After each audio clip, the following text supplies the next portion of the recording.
I guess good morning, good afternoon, or good evening, depending on where you're tuning in from. So welcome to this webinar on generative AI in investor relations, probably the first ever AI in investor relations webinar taking place. Kidding. But we hope to make it an exciting one for you nonetheless. We'll be taking a look back for sure, but then also planning ahead into 2024. What you'll notice in a moment when we get underway is that the slides are very plain. And this is because what we actually hope to do is have a really good, wholesome conversation with my awesome panel guests today, who I'll pass over to in a moment to introduce themselves. But what I would ask of the audience is to help us make this a good kind of flowing dialogue and discussion.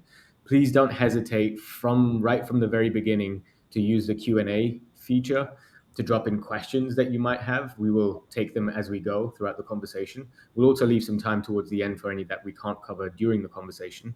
But also, feel free to drop in not just questions using the Q&A feature, but also points of your own, share your own AI experiences with AI in investor relations or insights on AI through that feature as well. Again, we'd love to kind of read them and use them in the conversation, maybe even draw some inspiration from them.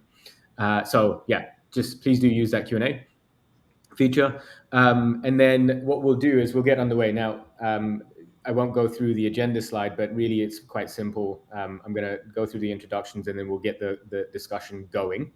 On that note, what I would love to do is introduce you to my panel on the call today. So, Gregg, if you wouldn't mind, maybe I can throw it over to yourself. Because you probably won't say this, I'll maybe at least just say one thing in your favor, which is that, with you, we have a multi-award winning IRO on this webinar with us. It'd be great to hear how you journeyed into investor relations. And considering the audience will be anywhere from new entrants or IR hopefuls to veteran IROs, maybe at least for those that are new to this space, why does investor relations even matter? If I can kind of maybe throw that over to you as part of your introduction. Sure. Thanks, Amit. I appreciate that generous introduction. I've been in IR for approaching 30 years, which is hard for me to imagine. And I remember, first of all, I'm one of the 30 or 35%, I think it is, of us who are not an MBA or CPA. I have a communications background. I've certainly learned a lot, take coursework, speak the language, obviously, as all of you do, but I'm kind of a different breed, at least as academically from many years ago. And this profession found me, as it probably found many of you. I didn't even know it existed. And somebody, CFO at the time, saw something in me I didn't see in myself. And that was, as I say, nearly 30 years ago.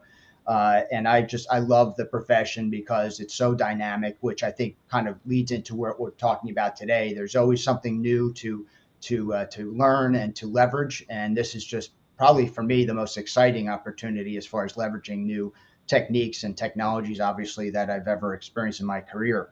So I'm looking forward to sharing what I've learned. And I want to stress and repeat what Amit said is we're all in the discovery phase. Just because, some of us have maybe experimented a little bit more than others does not mean that we know a heck of a lot yet. AI has been around for a while, but these use cases are just emerging. So I strongly ask you all to share what you're doing today and offline, connecting to various means. As far as the importance of IR, certainly, we know that IR is on the front lines, and if done well, there are studies out there that some of you at least may know about that can add good IR can add anywhere from commonly 5 to 15% valuation to the company. So that's significant, obviously. You've got to be comfortable in these dynamic environments to achieve that. But that's what's at stake. And so, being in the middle of that feedback loop between the internal functions and obviously the external audiences, and being able to articulate the various important matters is what's so critical and leads hopefully to that premium and maybe more if done well on a consistent basis. So I'm always learning how to do that and how to do that better. And I'm just want to keep the conversation going and pay it forward and learn from others. Super. Thanks, Greg. And thank you for that intro. It's going to tee up some questions for you later on as well. Just before I pass it over to Lakshay, Adam, just getting your question through. And absolutely, we will cover some specific use cases and tools as well. That'll be in the actually next imminent couple of kind of talking points that we have. So we will. And to that point, please, if anyone's got some use cases or tools that you're using, feel free to drop them in through the Q&A and we'll reference them as we go as well. So then to continue the introductions really briefly, Lakshay, you're a bit of a wild card on this panel. You're not from the IR background. You're actually somewhat on the other side of the capital markets, if you will, working on tools that can be used by analysts and the buy side as well, or the sell side. It'd be great, again, just to get your kind of background on your career a little bit. And then without, I guess, going into the secrets of your startup, because then we'll try and uncover some of those through the rest of this webinar. Maybe just a little bit about what it is that you're doing in your journey so far for your own career. Yeah, thanks, Amit. Yeah, I'm excited to be here. Looking forward to the discussion. So I have, like you said, wildcard is the right word to use because my background is technology and engineering. So before starting Finpilot, which I'll talk in a bit, I basically worked as a head of ML and AI at a hedge fund. And basically there, my job was to build models for investing. So we were building very sort of like research intensive predictive models, figuring out basically stocks. So how the business would do in 10, 15 months from today. So essentially taking all the quantitative information we have and the qualitative information we could get from filings and transcripts and being able to say whether the business is going and sort of build models that way. And we were so always kind of like, large language models or AI will discuss today. When they did not existed, machine learning and AI still existed. It was just more focused on the academic side. We were using those tools. But then this inflection point happened in 2017, 2018, when we started to look at, when now these models can understand language, they can understand code, they can understand a lot more stuff than was not possible before. So what are the applications? And one obvious thing that came to me was like, the human side of analysis and not just the machines. And how can we make sort of humans more productive, being able to understand and analyze companies and data points faster and cheaper and with more insights. So that what kind of led us to starting Finpilot, where the idea is to building this AI copilot, AI assistant for analysts and finance professionals. And the way it manifests itself is basically you have this system that can answer your questions and can help you with the analysis, can write reports for you. So cutting down the time to get stuff done. So I think in next few years we'll have this model of like every profession, every sort of role has this system that can enable them to just go faster and sort of like do just a lot more work than they're currently doing. So that's what we're doing at Finpilot. So yeah, I think it will also impact the world of IRO. So like, yeah, that's why it's going to be exciting. and we'll absolutely get into that. Maybe just a quick couple of comments. One, yes, Lakshay did mention that he worked for the enemy hedge funds, but don't let that fool you. He's one of the nicest, likable people, as you'll see. Again, just joking, of course, but really fascinating stuff, because what you're talking about and your technical experience has a lot of relevance to the audience that's on the call today. So we'll look to kind of tap into that for everyone's benefit. The 10-second intro of myself, just really quickly. Amit Sanghvi, VP of Capital Markets Platform at Q4. Have been in IR for 17 plus years, always trying to find new applications for emerging technology for IROs and for the benefit of IROs. And so my role at Q4 just allows me to do a whole bunch of that sort of work, creative work with our product teams over here. Okay, with that said, one final question to you both before we dive into the proper material, which is on a spectrum of sort of Wall-E at one end, the Disney cartoon, to Terminator at the other end. What's your outlook? This will kind of give the audience a sense of how to take your, whether to take your insights with a pinch of salt or not, I guess.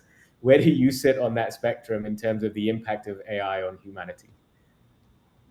Maybe throw that over to you, Gregg, first, and then to Lakshay. Wow, curveball question. That's interesting. So yeah, alignment's important. I mean, there are serious considerations with all of this that as a society we need to very much tackle in these relatively early days. So I'll fully acknowledge that, and I focus obviously on the good and how we can leverage it ourselves. So with that being said, and being mindful, I think it's 7, something like that, as far as being disruptive in a positive way. I have the Terminator Vision in my head here now, so I'm kind of hesitant, but 7, yeah. Okay, awesome. I'll say the Terminator Vision is kind of like it's like fiction more or less. So it will be have a big impact, and most of it will be positive. Obviously, with any technology, there's good and bad, and how you use it. But I think the positives will way outweigh the negatives. So I would say 8 or 9, but I would replace the Terminator image with like a good version of Terminator, but the same impact. I don't know Cool. if that So makes I sense. guess you'll go more towards the Wally end than towards the Terminator. Yeah, but I think like it will be a lot more powerful than Wally. So Yeah, fair yeah, enough. so Fair enough. I in terms of agree. Yeah. yeah, What I do like is that neither of you sat on the fence and went with a 5, which is awesome. So you know that we'll get some yeah, good input from you both. All right, let's get into it. So let's set the stage really by talking about the AI technology sort of evolution, recent trends. I mean, before we even get into the direct applications into IR, I think it's important to understand that AI is not just one singular technology, or at least it's the foundation of a multiple different types of technology. So when we think about 2023 and the evolution that's taking place, for most of us, it's like OpenAI came and changed the world. But maybe if you can share in sort of 30 seconds each, how would you summarize the evolution that you've seen this year as far as AI is concerned? So maybe Lakshay, I'll start with you on that one.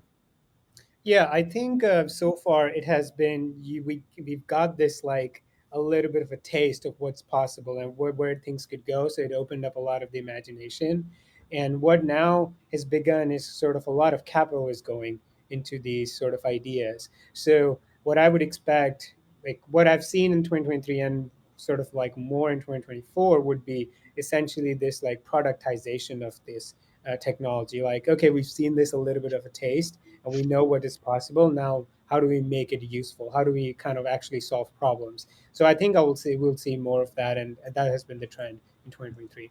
Yeah, I think that's interesting because what you're saying is it's not been necessarily specifically designed to meet unique use cases, which is where we start to see it becoming productized, and that's really where I think, from an IR standpoint, the next evolution really needs to occur, because a lot of these are general applications that exist so far, very few that are very dedicated and specific to IR. So it's interesting to hear that we've only just kind of entered that space with AI more generally. Gregg, over to you. Yeah, I think this is really interesting, the juxtaposition between me and Lakshay here. So obviously you've got a long history in this field. I don't. So for me, it's remarkable how this is not come out of nowhere. As I said earlier, AI has been around. I'm aware of it, right? But all of a sudden it's accessible. And this tool that I didn't have or didn't use at least a year ago, I've been using now on pretty much a daily basis.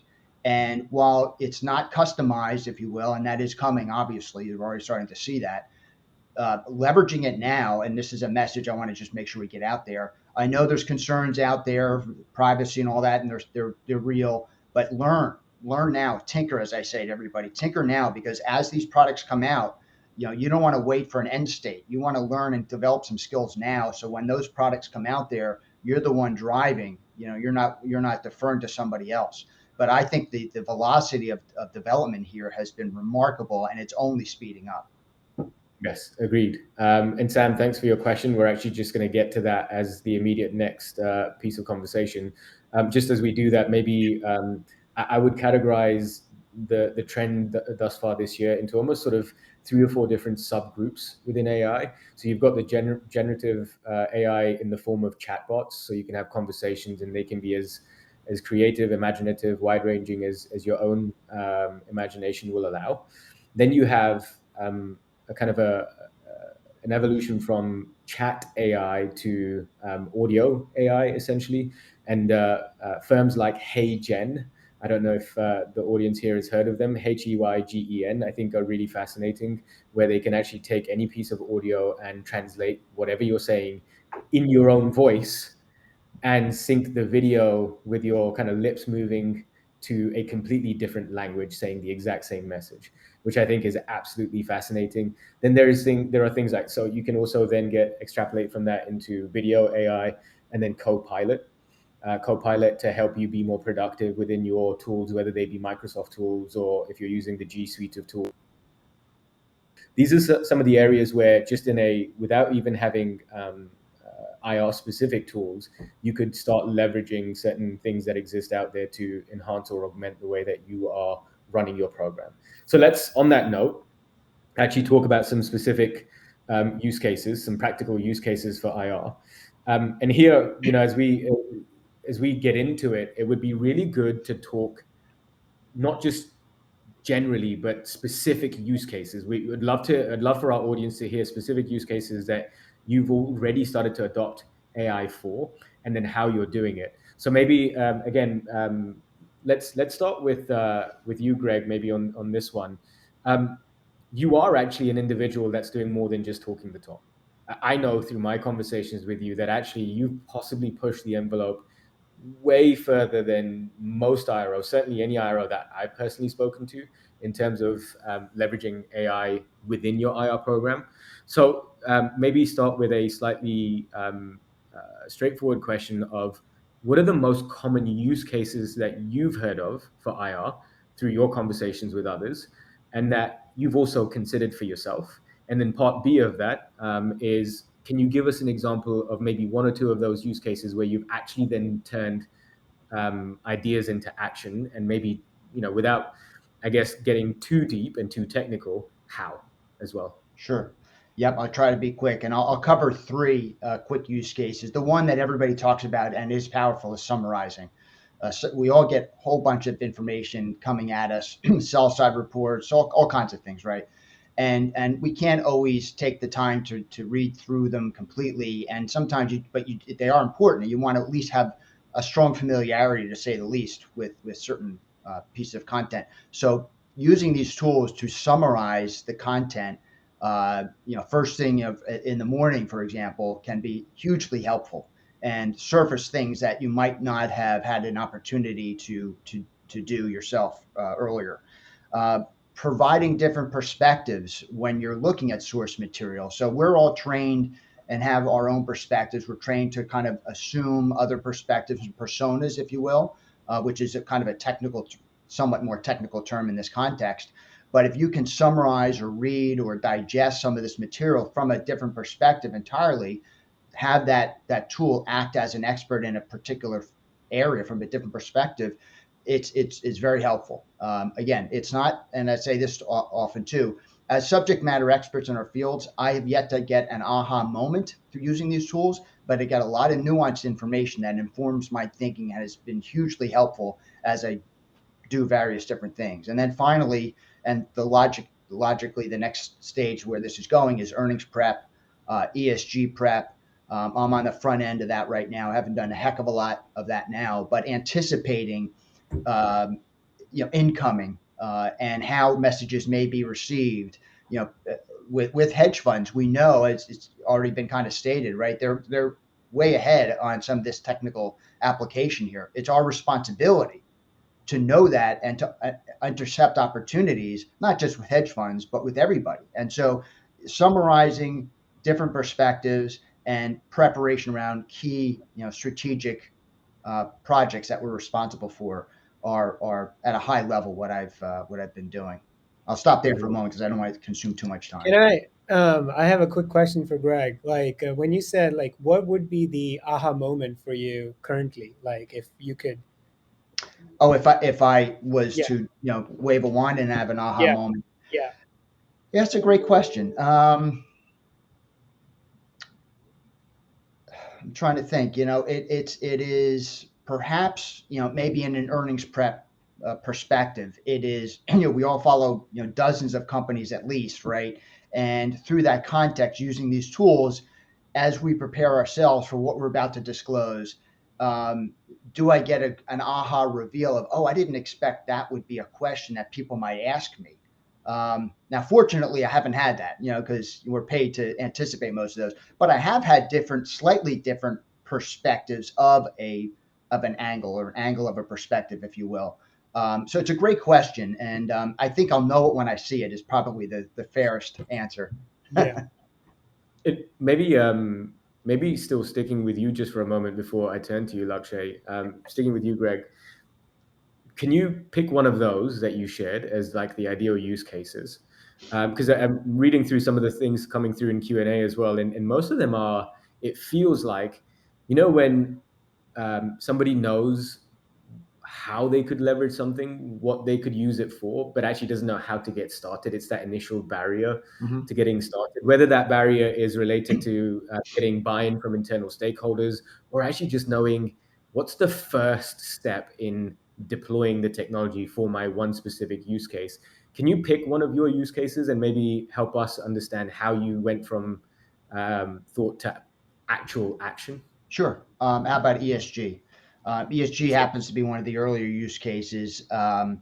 We're in the midst of an ESG roadshow right now, but even before that, we were putting together or updating our sustainability report. And the team directly responsible for ESG and writing these materials and all of managing all of that, et cetera, wanted to make sure we had a good understanding of the competitive landscape, if you will, in this space, and looking at sustainability reports. Of course, that's a natural, thing that everybody would want to do. So this is not a unique use case, but the efficiency of using these tools by specifically tasking these tools to go to or upload, depending, and of course, it's all public information, so that we have to be mindful these are not secure environments. Then you can't put, obviously, non-public information there, but these were existing content out there by our competitors. I'd say, okay, go look at these two competitors. Tell me what the common themes are. Now look at mine. Identify gaps and opportunities. I asked it to create a table, and then I was very quickly able to identify where we were, overachieving relative to our competition, where there's opportunities.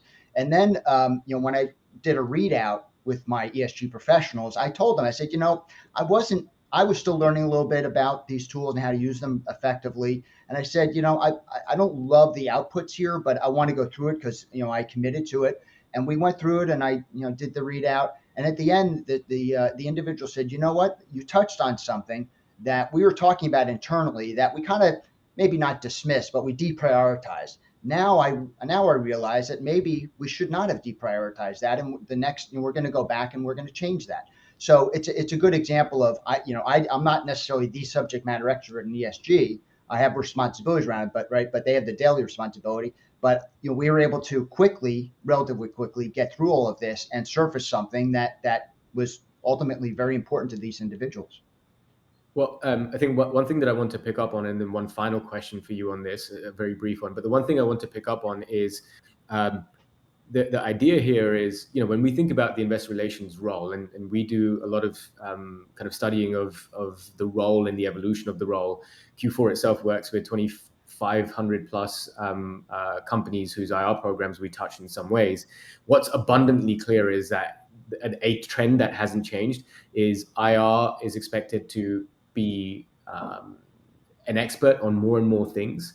The budget doesn't necessarily increase, the team size doesn't necessarily increase. And here is a way in which you can augment your own understanding and the information available to you, which then allows you to stay on top of the evolving role, right? But the one final really brief question for you, Gregg, is who were not individuals by name, but what were the individual collaborators? Because unless you kind of picked up the OpenAI API and started to integrate it yourself, you must have had to reach out to certain departments or divisions for support and for help. So who were the departments? Which departments did you have to collaborate with when trying to solve for this internally? We'll come back to externally later on because we'll talk about more tools in a moment. Mm-hmm. But can you give us some hints as to which departments were instrumental to you? Sure. Well, I'm very fortunate to be with a company that's very progressive in this area. So obviously, I'm on the steering committee of my company with generative AI, or I should say AI, generative AI as component, and we lean into this. We look for reasons to do something, not reasons not to do something. Okay, so we have IT obviously very much involved. They obviously have to execute. We have people like myself across different departments who are, as they call us power users. Legal is also very important. So, we look at communications also, because there's a very important component internally about how to educate people on the importance of these tools, but how to use them appropriately, et cetera. So that's roughly the component of the steering committee. And then we move forward, and we meet pretty much every week on adoption, evolving platforms internally, and what we need to do, and roadmaps, et cetera. Got it. Very helpful. Thank you. And hopefully helpful for the audience also to think about ways in which and who to kind of reach out to internally to get the conversation going in their own organizations. I'll use a question now from the audience, Lakshay, to segue over to yourself. Arnaud was kind of asking around which areas do you think CoPilot optimize IR tasks for? When I think of what you're building, it's a CoPilot for analysts. So I'd love to kind of throw it over to you. And just maybe to address Arnaud's question more directly for a second, think of, at least I myself think of CoPilot as just something that's there within, let's say, your Word tool or your PowerPoint. However, we've been talking about how these tools have a long way to go to be really effective and efficient. But I think if you're trying to create a script for something, if you're trying to have a starting point for some form of presentation, these tools can help you just by, the key is in the prompts that you apply, because the prompts are basically things where, if you're typing out what it is that you want, that's not a prompt. Then you've done the task itself anyway. Whereas a prompt within a CoPilot is more like, hey, I want to achieve this sort of an outcome through a communication with these individuals who might be thinking in this way. You're almost directing a scene, if you will. So try and give it as much information as possible and say, here's some background context as to how I've arrived at this point so far where I'm having to make this communication. Now, can you help me with that insight? Produce something. And actually, one other prompt that you might apply before even saying, now, can you help me, is there anything else that you would want to know in order to help me produce the right form of output for my onward communication or conversation or presentation or whatever it might be? So that's one way, Arnaud. And I'll touch on something else insofar as IR specific copilots are concerned. But turning to you now, Lakshay, can you fill us in on how does the persona, well, first of all, actually, tell us who the persona is that you're really aimed at with Finpilot.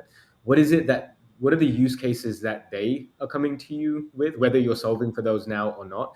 And then how is it that Finpilot's looking to solve for those? Yeah. So before jumping into that, I had just one quick thought. Essentially, when you think about copilots, and these are going to be like these productivity enhancing tools, and it is kind of like interesting that we've observed in sort of product development and just these tools is like, um, a lot of times, like basically you have to go to the tool, but in these cases kind of like the tools come to you. So like it has to be where you're already working. It has to be like if you're in the whatever Q4 environment, it has to be something within that environment, because like we don't expect people to learn a whole sort of new language to kind of use these tools. So right now there's like a middle ground of prompting, because we're kind of like bridging that gap where the English language prompt and then the outcome. But over time, you just encode that prompting into the models themselves that build, just like, I know what you're talking about. And it could be IR specific models, it could be finance specific models. They just understand what you want instead of having these weird, like very specific instructions. It's like, yeah, you've taught this person, your intern, your assistant, you spent 6 months in training them, and now they understand everything. Um, so that's kind of an interesting dynamic where like these tools have to integrate where the persona, where the person is really working. It's within Word, within, not some a separate desktop app or whatever.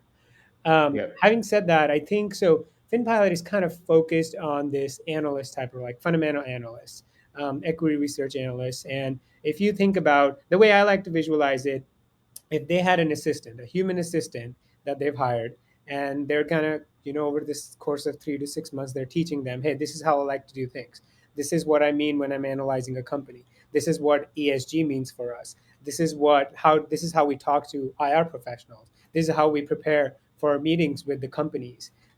These are the types. So all these things, and you're kind of like teaching that person, or that, like, just help me out in all these ways. Like, compile this information for me. I'm meeting, and this is what actually we get these questions. I'm meeting with the CEO of this company next week. Go through their calls and transcripts and prepare questions for me. What are good strategic questions that we can ask? What are the questions about product development that they have mentioned previously? And this has happened maybe 2 days ago. And it's so these are like very direct ways of like understanding and sort of interacting with the companies. So I think the way it's going to evolve and what we're building is this, just be helpful, like whatever you can do where you don't require extreme judgment. It's about compiling information, it's about analyzing bits of information and helping me out. So it could be like writing an investment report, or looking at comparing margins of these three competitors and why is one doing better than the other, and giving me a good starting point. It's not like I'm just going to use that will be my end case and I'll make a trade on that, but it helps me give a good starting point. Oh, that's interesting that advanced auto parts is doing worse because of they have like inventory problems or whatever. And it helps me as an analyst to dig into it without sort of like getting to that point, whether otherwise I'd spend like few hours understanding that. So it's kind of those things where it Yeah. like at the very fundamental level, it's like retrieving the right information, analyzing it, and giving it in a format that I can understand, like a chart, a paragraph, or whatever. And it's kind Right. of that loop over and over again for all different functions.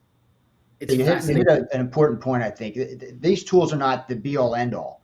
They're very important tools, but you still need to do your own work, right? Yep. There still needs to be human intervention here to check the Yep. facts and make your own decisions. I mean, the word is efficiency, right? The Yep. tremendous efficiencies with these tools, but you still have to do your homework. Yeah. It's fascinating, isn't it? Because also it on both sides of this table, capital markets table, as it were, the needs are actually very similar. The underlying desires from these tools are very similar. Help me consume vast amounts and volumes of information and process it, synthesize the insights, so I can be quicker, faster, better at adding value to whatever it is that I want to do, Yep. rather than lose time in that processing. I will, though, and we'll come back to this in a second and say, I will, though, I think it's, if we walk into this thinking that's all it does, and, you know, it's here to empower me and make me better in my current state, I think we're walking into a not so positive outcome, because I think we as individuals have to evolve our roles as well. There comes a point, and I'll pick on this as a point that you made, Lakshay, that, right now we're having to provide prompts. But at some point, as tools start to evolve and we have very customized tools for specific personas and use cases, like for instance, Q4 in the last earnings call, we actually, our CEO and our presentation team, worked with our internal product team. We're so fortunate in what we have at our own disposal over here. We managed to build a script pilot. We managed to build an earnings prep pilot. It was a kind of like an internal facing only tool, which we're now productizing. And it's, if anyone wants to know about it, just connect with me or email me, and we can keep you in the loop on when it's being released. But my point here being, it went from that one iteration where our team was saying with prompts here, can you help us do this? Build like a template of how we like to present with a script. Here's all this information to give you a sense of the tone that we'd like to use. So all these like really specific pointed prompts. And then it even produced 3 different variations of the script, depending on whether we were going to beat, hit, or miss on expectations. And then the output could be adapted by our team, because we didn't want to tell the system exactly where we were going to land, so we could take it out and run with it ourselves.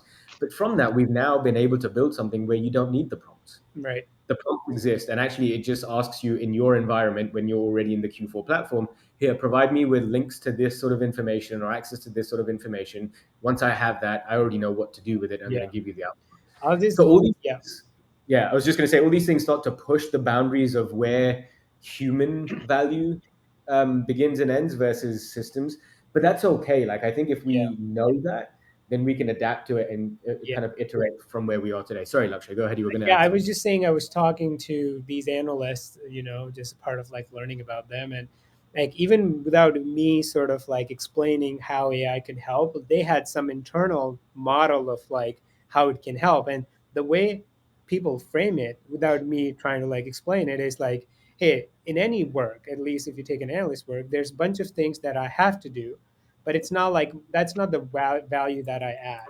The value that I add is the unique value that I bring to the table is the work that I enjoy. That's like my core value. But there's all these other side things that I have to do to be able to do those, or just so like I would love for like you guys or anybody to kind of like take as much of that as possible so I can focus on these high impact, truly my value add.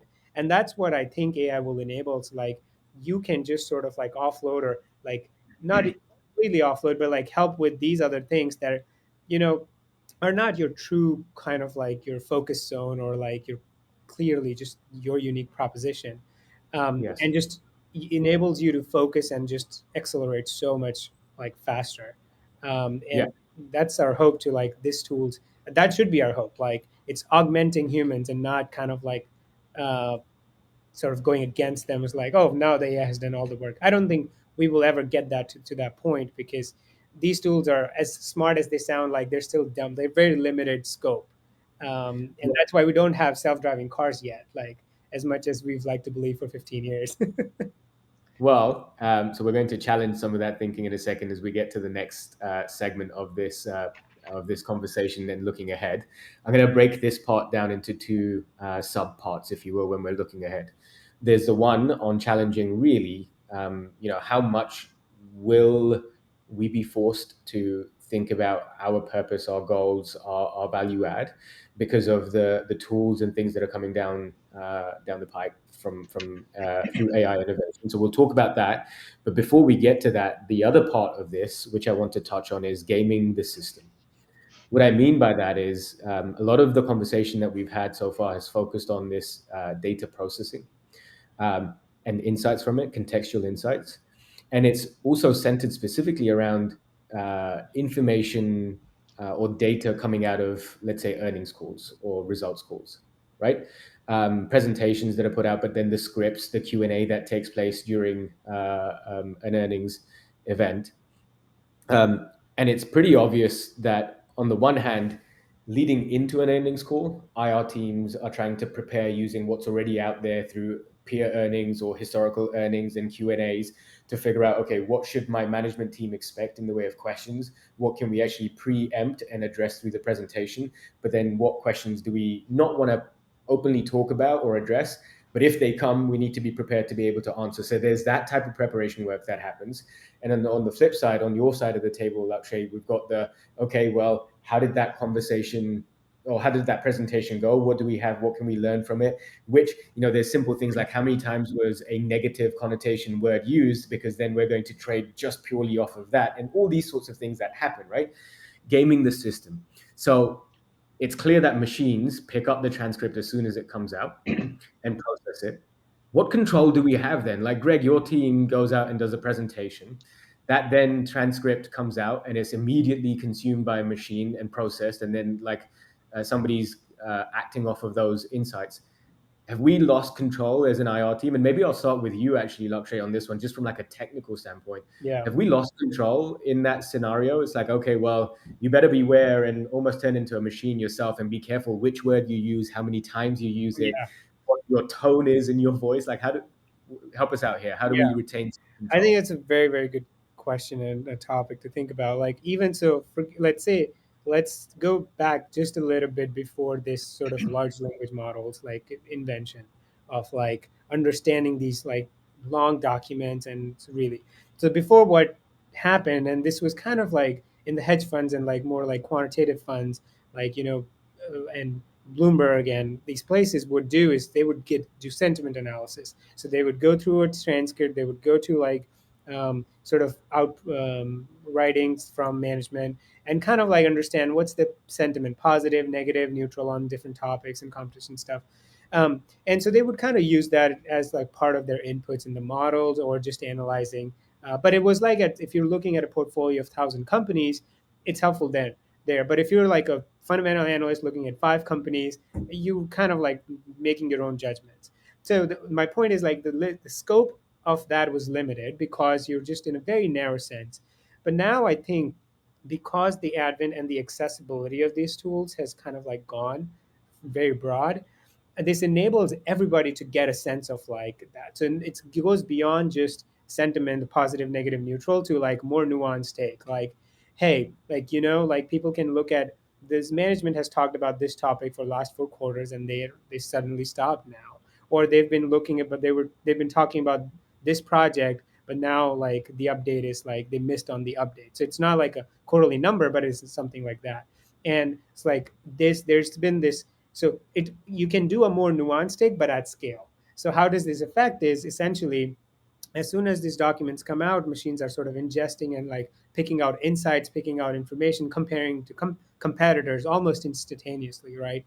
And so it is kind of like weird where can we get ahead of the sort of like the machines, or like at least share our story, like because we want to share or control the narrative that we're doing with this call. And one way to do that is sort of like produce a format that is used by machines, right? Like that's easy for machines to understand.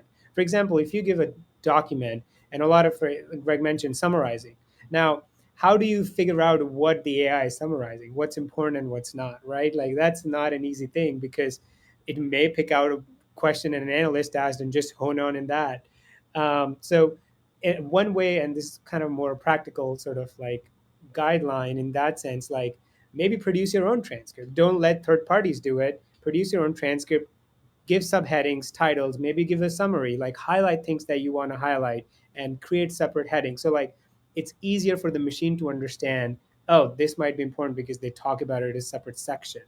And so like maybe controlling that. So whatever you put out digitally will be consumed by machines. So like being cognizant of that and try to like uh, put the narrative and things you want to highlight as cleanly as possible would help sort of controlling that narrative, Yeah, and I communicating think what you want to. I think that's interesting, and I should actually probably call out at this point that we're talking about looking to 2024. This is something that I wanted to make sure that when we have the conversation today, we're not just covering old ground on things that you've heard before. This is really something that requires some thought moving forward. I don't know of anyone that really has given it much thought because everyone's been so focused on summarizing what's already available out there that I don't know that anyone's thought about, well, hang on a second, like what does that mean, and how do we retain control? I was speaking to somebody else recently, and Gregg, this would be a good something for you to weigh in on. And actually, I should just remind the audience also, please do share your thoughts as I'm about to ask Gregg a question. If you have your own perspectives on it, I would love to hear it. And we've had a couple of other questions, which I'll capture in a second. But Gregg, I was speaking to someone else recently, technically minded, and kind of building off of what Lakshay said. They were saying, potentially there's a need. Again, more thought needs to go into this, and we don't know if it's practical, makes sense or not, but potentially there's a need for transcripts to be tagged so that they actually link, let's say, the CEO script at the beginning with something else that's related to the results and how something has come up. But, that connection isn't naturally obvious, or there's an addendum at the end of the transcript which says, hey, here's everything that was covered, but here's some additional information to help you contextualize what was shared and mentioned. But am I just making a mountain out of a molehill? Like, is this something that you think about at all? Do you think there is a need for some focus in this area? Absolutely. And when I said earlier on the front end of using earnings, and your example, what you've already done has motivated me. I'll say, and it's very much in line with what Lakshay is saying. I call it next gen sentiment analysis, but interception, right? And I say interception in a positive way. It's our, as I said earlier, this is our responsibility. We know, we just heard that they're on the other side of the ledger, if you will. They're looking at these things, and in part, it's informing their trading decisions. Well, our whole jobs, or big parts of our jobs, are to know that and to leverage those opportunities. So, when you're, for example, to work off of Lakshay comments, we will be, we're different stages of this now, feeding in prior comments, prior transcripts, secure environment. Again, we have a secure environment, so this is not something you can go out and do on ChatGPT. And then kind of use the structure, the flow, if you will, that Amit shared, and anticipate arguably some of what might show up on the other end. So, sentiment analysis, the heat maps, those are all wonderful, colorful, right? Very nice. But what do you do with that? Well, this is what you do with that, right? So you anticipate some of this. Now, the numbers are the numbers. You're not going to change a negative number to a positive number and all that. We know that. And that's not what we should be trying to do here. But if there's a better way to comprehensively explain something, then that's what you should be able to try to do here. And so by going through that process, I'm obviously oversimplifying these things, but going through that process, injecting different personas, different perspectives, because different buy side, sell side, hedge fund, long term, right? You can capture a variety of these different perspectives. And then again, the human, the teams, the executives, the IR people make decisions as to how they will choose to position these things. Again, these are things we already do, but personas are going to be, you're going to have an expert persona, if you will, right? And so you then anticipate that, make those decisions, write your script, knowing that these things are going to be tagged, and you can do some of the more sophisticated things down line. And so that's what we're looking to do, is to make sure we have continuity in our messaging and the narrative over time, and we explain things comprehensively and appropriately. And hopefully that generates more interest in who we are. We've years ago, I guess, reflecting on all this, did an earlier version of this where we know that there were crawlers, right, going through SEC documents looking for them if they were responsible for thematic ETFs, for example.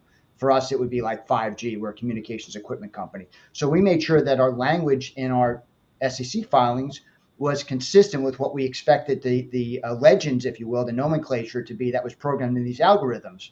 Right. So that was capturing and identifying us as a potential investment opportunity. That was just basically manual version of what we're talking about now. Plus, what we're talking about now is, on steroids, if you will. But it's just carrying things forward. It's that's what's coming in 24. I mean, as far as I'm concerned. I want to relate that back to shift left, which is a kind of like a mindset that you adopt in product development, essentially to simplify it, essentially saying, well, rather than expecting a bug and then trying to take care of it afterwards, preempt the bug and deal with it during the development phase, so you can kind of save yourself the pain afterwards. Greg, what you've just talked about there is, yeah, sure, maybe you can game the system after the fact with your transcripts, but if you're doing the preparatory work correctly, using the AI insights in the first place, in essence, you're achieving the same outcome and effect anyway.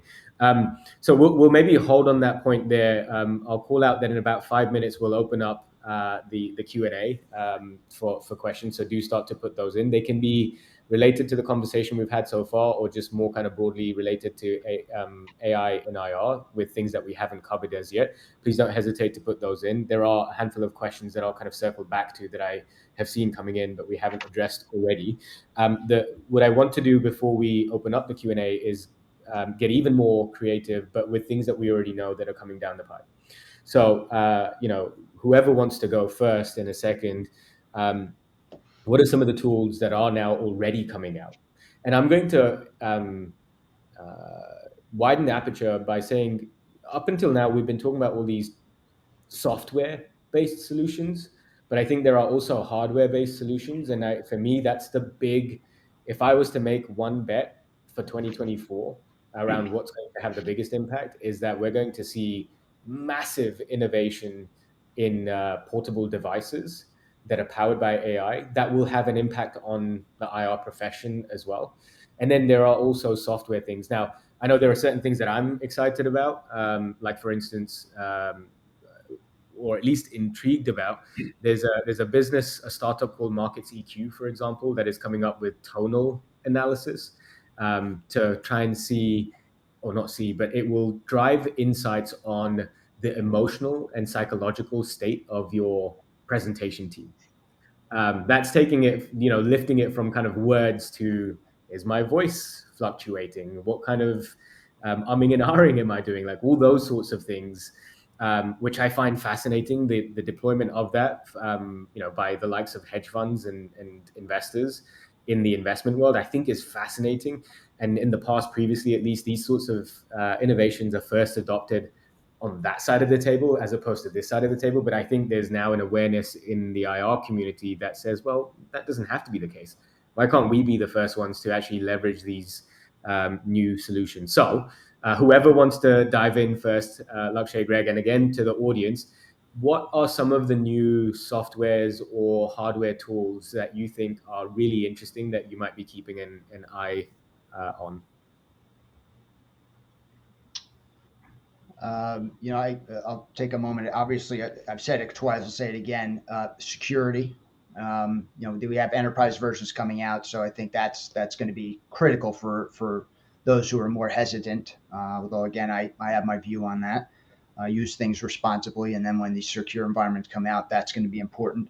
I think. And again, I'm coming from a non-technical point of view, so I'm going to be interested to hear what Lakshay has to say here. I think the application of chat boxes in different ways that can help us communicate and again free us up to focus on other things, so we don't have to answer the most mundane questions that are important to certain people, right? But that we shouldn't be taking our time to answer those. I think is going to be very helpful.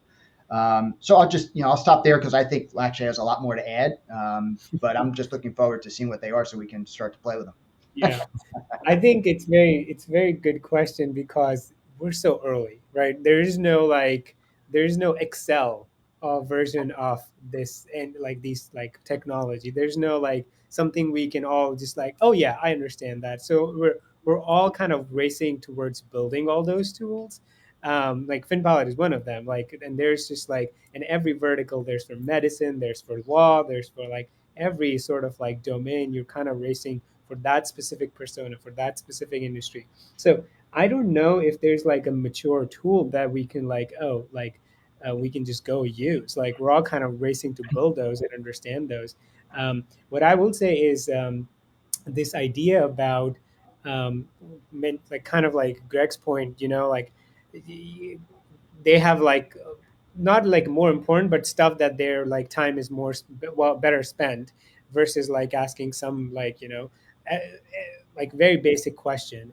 And so having sort of this IR interface for the like instead of just the website, but more dynamic agent, more dynamic sort of this system which can interface with current like which can almost not replace websites but kind of augment websites but more dynamically. I don't have to call the IR person to get some information.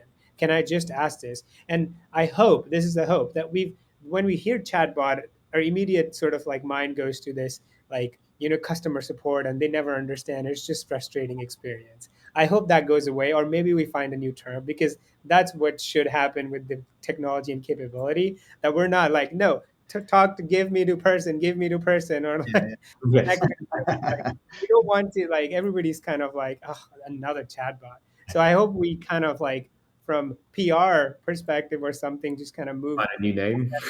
where it's actually, oh great, I can get an instant answer to these things, and something which really requires human connection, then I can connect to Gregg or Yes. someone behind the IR line. So yeah, hopeful that. So I'll kind of jump over to the Q&A section because the topic that you just hit on there, Lakshay, I feel like could end up being a whole discussion for like the next hour that we don't have. But I do think it does raise the question around how will information exchange take place in the future. I think that's the big question.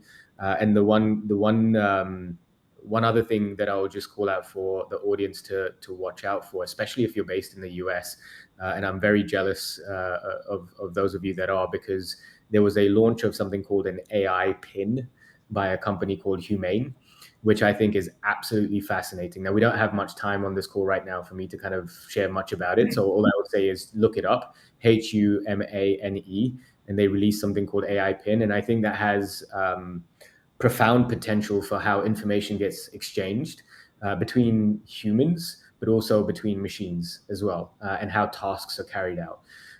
But since we have about 7 minutes left, or 5 minutes, let's say, I'm going to go to some of these questions. So, and apologies in advance if any of these names I do end up pronouncing incorrectly. But one question in from Jules Martin. It's aimed at you, Gregg, but I also think there'll be some value, Lakshay, from you from a technical standpoint in answer to this question. Can you tell us more about the secure environment Gregg mentioned to input your company data in order to have an output to work with? And I imagine this is in the scenario where, like Q4 releases in the future, this kind of AI earnings CoPilot, which would all be already in a secure environment. So you don't really have to think about that for yourself. However, for things that you do want to attempt for yourself, which is the example that I think you gave, Gregg, can you talk a little bit more about that secure environment? How do you go about creating it so that you can feel more confident in sharing information? And how confident do you feel in that scenario? Yeah, sure. So, as I mentioned, the company is pretty progressive. So we already have internally a secure environment that's of ChatGPT. It actually preceded the enterprise versions that we're hearing about coming out from OpenAI and Microsoft now. But that's essentially what we're talking about, and what you just hit on is when your company licenses these solutions, and the corpus, the LLM, if you will, is isolated, for lack of a better way of putting it. So there's no leakage of material non-public information. That's what we're talking about here. Now, as I was saying earlier, if you want to prepare for something that you have not yet disclosed using public information, you have to use your judgment and talk to legal and all that, right? But there's opportunity there depending on how you want to use it. A ChatGPT or Claude or whatever tool you choose to use here in generative AI. But certainly, it's going to be very helpful when we all are able to access secure environments within our organizations. Would you add anything to that, Lakshay? If not, Yeah, so I think one part of it is like, even if I think secure environments, that's coming. Like everybody's thinking about it, just takes more investment to build those things. So like as these things get sort of like proven out in the market and the utility, secure environments are coming. And the other aspect of it is like open source models are getting really good, so especially for like tasks like summers. So there might be a lot of applications where you don't even need a chat GPT. You can have a completely private model that understands your company's data, that like it can be all materially non-public information, but it's within your IT. It doesn't leave your sort of servers at all. So that's all coming, and that will be super powerful in my opinion for exactly those use cases. Yeah. Fantastic. Okay, just maybe moving to a slightly different topic. We had a question over here from Philippe D'Souza. What are the risks of creating scripts or drafting headlines with AI in mind? I'll just give you a heads up. We've got, let's say, 2 minutes, so this will be a quick fire answer if you can, and then we'll take one more question. Go. Go ahead, Lakshay. You go first. Please. I don't think there are big risks in drafting headlines. It might, because a headline, it might be able to just quickly capture, like if you give like a big text. But I think at the end of the day, the human will look at it and make a sort of judgment call if it makes sense or not. But if they're automatically generated, they're pretty sort of standard, and I don't see like an immediate sort of big risk in terms of like it can create some narrative or something that is very positive or negative that could either trigger or switch something in sort of trading systems or something like that.